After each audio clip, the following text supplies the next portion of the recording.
You know that moment when you find money in your jacket pocket? Ugh, that little burst of joy. Surprise! Well, imagine feeling that way every week. That's what Calm It Down Deeper is like. Here's the deal.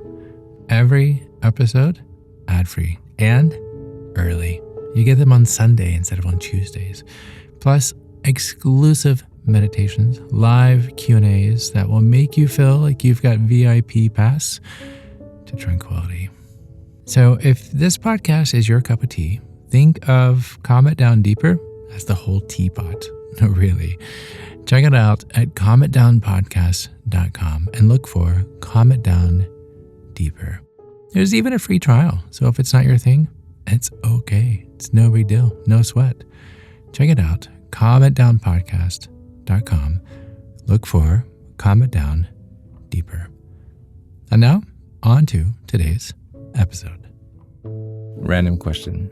Have you ever found yourself replaying a conversation before it even happened? Right? I mean, going over every word in your head, lining up exactly what you'll say, rehearsing that moment where this time you'll stand your ground, right? Am I alone? Have you done this before? And then when it actually happens, you hear yourself say, yeah, of course, I can do that. Yeah, absolutely. Why do we do this? Am I alone? Am I the only one? That moment you hang up, you feel it, right? That weight in your chest, that frustration, that anxiety, that little voice inside that says, why didn't I just say what I really meant? I was on the phone the other day with someone, and I've known this person for many years, and they were planning this big gathering. And before I even realized what was happening, I was saying yes to helping in ways that honestly did not work in my schedule. And the second I hung up, I knew that wasn't what I wanted. But saying no just felt so complicated, right? I mean, long-term relationships, they're really interesting this way. I mean, the people who've known us the longest, be it family, be it childhood friends, be it people who were there before we even knew who we were. I mean, they can be the hardest ones to set the boundaries with. There's history there, right? I got a message the other day from a listener, thank you, by the way, that really, really resonated. He said, I find myself feeling guilty, especially with certain people in my life. I want to be able to stand up for myself, but I don't know how to say what I feel. Do you ever feel like that? I do, completely. That feeling of guilt, hesitation, and uncertainty, it is so common. Because relationships with history, they come with many layers, right? Like years of unspoken expectations, roles that we've been playing without even realizing, like all the things. But here is the thing. The relationships that have lasted the longest, they should also be the ones where we feel safest to be ourselves. And yet more often than not, they're the ones where we struggle the most to say what we actually need. So today, we're talking about relationship guilt, the weight of long-standing expectations, and how to find the courage to say, hey, this is what I need. Because sometimes the hardest boundaries to set are with the people who have known us the longest. Let's dive in. I'm Chad Lawson, and let's calm it down in 3, 2, 1. So if standing up for yourself feels difficult, especially with people who have been in your life forever, there's a reason for that. And it has nothing to do with weakness. It has everything to do with conditioning. Did you hear that? It has everything to do with conditioning. Patterns put into place a long, a long time ago. Because you see, the way that we interact with people, especially those that we've known for years, it doesn't happen in a vacuum. It's built. It's built over time. Every conversation, every moment, every subtle shift in dynamics, it's reinforced a role that we've been playing, whether we realize it or not. We were being told who we were before we even knew who we were ourselves, right? I mean, maybe you've always been the peacekeeper, the one who smooths things over, who makes sure that everyone is okay, even if it means putting yourself last. Or maybe you are the overachiever, the one who always steps up, who never complains, who never lets anyone down. Or maybe you're the one who just keeps quiet, because at some point you've learned that saying what you need just wasn't worth the fallout. And then when you try to step outside of that role, what happens? When you start to say, wait a second, what about me? It feels off, right? Because even though your brain understands that your needs matter, there's a part of you that's deep in your nervous system that still associates speaking up with risk. The risk of disappointing someone. The risk of making things uncomfortable. The risk of changing the way things have just always been. And that's where the guilt sneaks in. Guilt has just entered the room. Do you ever feel like this? I mean, guilt is tricky. Sometimes it's a useful emotion. It is. It lets us know that we've done something that goes against our values, what we believe in. But in long-standing relationships, guilt can also be a reflex, right? A response to breaking unspoken rules that were not really fair to begin with. Rules like, well, their needs come first. Or maybe keeping the peace is more important than how you feel. Or if you set a boundary, you're letting someone down. Have you ever heard or even thought these before? Sure, we all have. And that's why you might find it easy to set boundaries with certain people, but impossible with others. Because it's not just about the moment that's in front of you. It's not. It's about all the moments that came before it. Did you hear that? Because the thing is about long-standing relationships, they carry memory. Your body remembers every time you went along with something just to avoid tension. It remembers the moments when honesty just felt unsafe, right? Or when saying no led to hurt feelings or guilt trips or just complicated relationships and conversations and fallouts. But your body remembers every time you went along with something just to avoid tension. So when you try to set a boundary, it's not just your mind working through it. It's your entire system responding to years of reinforcement. So here, let's try something. If you are in a safe space to do so, please just close your eyes just for a moment.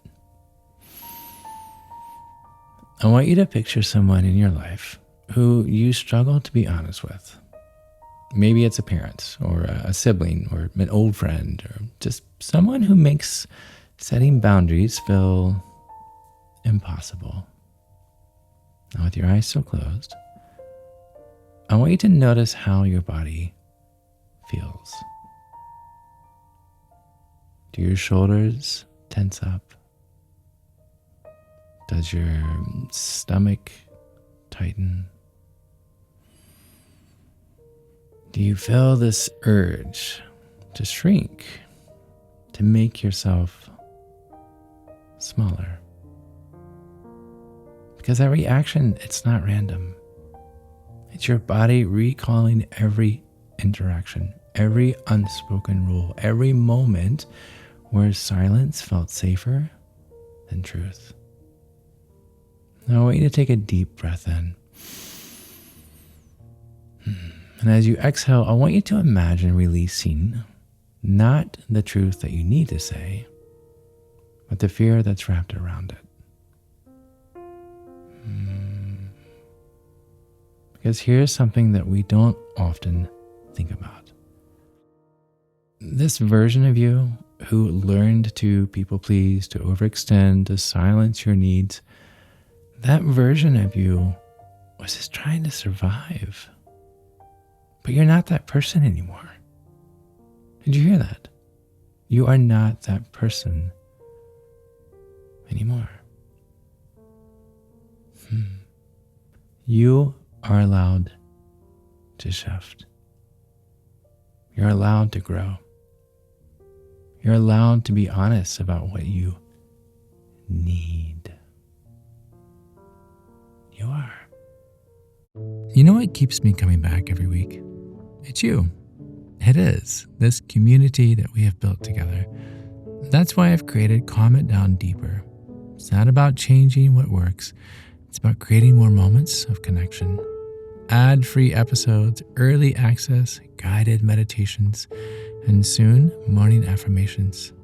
Head over to calmitdownpodcast.com and look for Calm It Down Deeper if you want to join us in a community to help deepen your calm. Whether you join or not, I'm just grateful you're here. Thanks. Now, back to it. Okay, Chad, that sounds great. But how do we start? Everything sounds easy until we meet it like face to face, right? Well, some things to keep in mind that I think are helpful. And there's 5 if you want to write these down. First, self-compassion, number 1. Before you even start the conversation, you have to remind yourself, my needs matter. My feelings, they are valid. Because they are. And then number 2, start small. If the idea of a big confrontation feels overwhelming, don't start there. Start with something really small.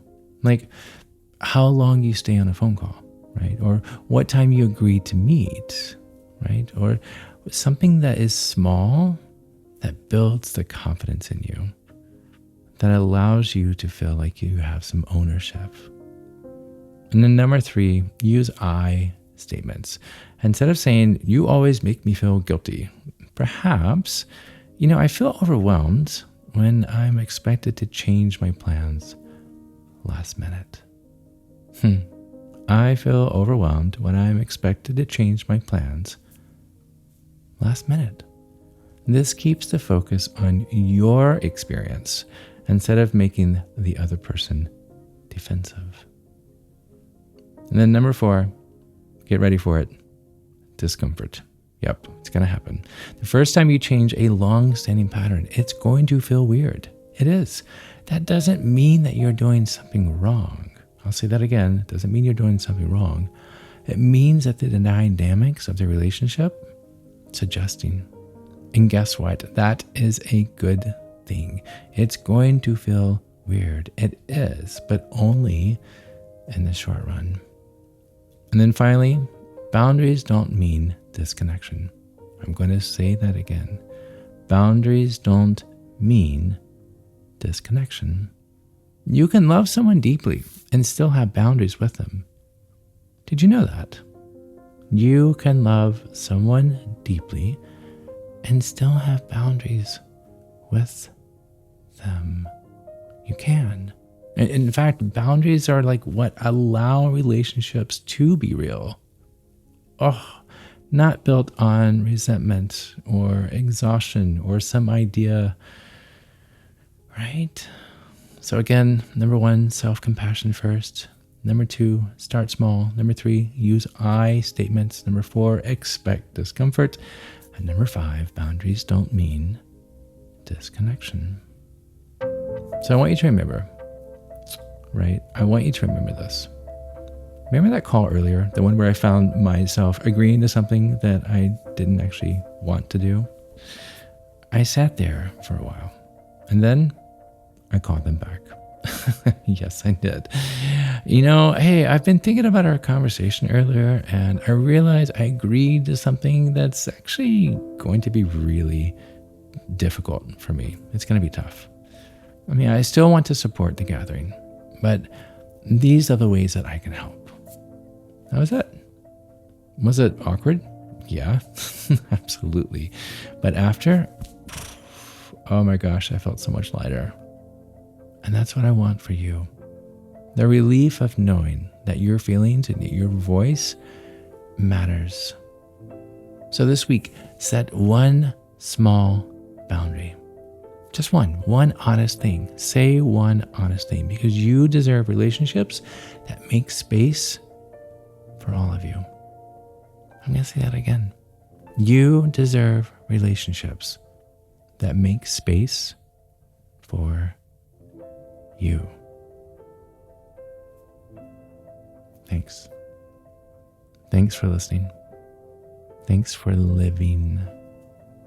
And until next time, be kind to your mind and join me again as we calm it down. Ta-da! Congratulations on making it to the credits. Oh, I love the credits. It's the best part of a movie, to be honest. While you're here, I want to tell you about Calm It Down Deeper. It's like finding out your favorite show just dropped a whole new season. More episodes, 0 ads like this one, early access, exclusive meditations and tutorials, live Q&As, interviews. Think of it as your backstage pass to tranquility. So if you are ready to deepen your calm, head over to calmitdownpodcast.com, because FOMO, it's real. And missing out on inner peace, that's next level. Look for Calm It Down Deeper and join the community today to deepen your calm. To find more episodes of Calm It Down, see where I may be appearing in your area, or just simply want to know where to send me some chocolate chip cookies, visit calmitdownpodcast.com. This podcast was written and produced by yours truly, Chad Lawson, composer, pianist, and nationally recognized sweet tooth. The views, expressions, and techniques in this episode are of my personal opinion and not intended, nor should they, serve as a substitute for medical advice or diagnosis rendered to you by your individual doctor or other healthcare provider. Only a licensed physician should evaluate your situation, provide a diagnosis, or render other medical advice to you. And you should only act upon the advice of this physician. Now, I'm an extreme empath by nature, but my profession is that of a composer and pianist, not a licensed therapist or physician. I hear from thousands of listeners how my music has helped them through various stages of emotional needs, and I simply want to offer this in future podcast episodes to aid those needs. So to find a list of licensed professionals in your area, please visit calmitdownpodcast.com. And if you've enjoyed today's episode, please leave a review, or better yet, share it with a friend. While it takes less than 60 seconds to do, its impact will last for years to come, as every little bit helps in growing the awareness and the importance of mental and emotional health. Thank you for listening. Thank you for living. And until next time, be kind to your mind and join me again as we calm it down.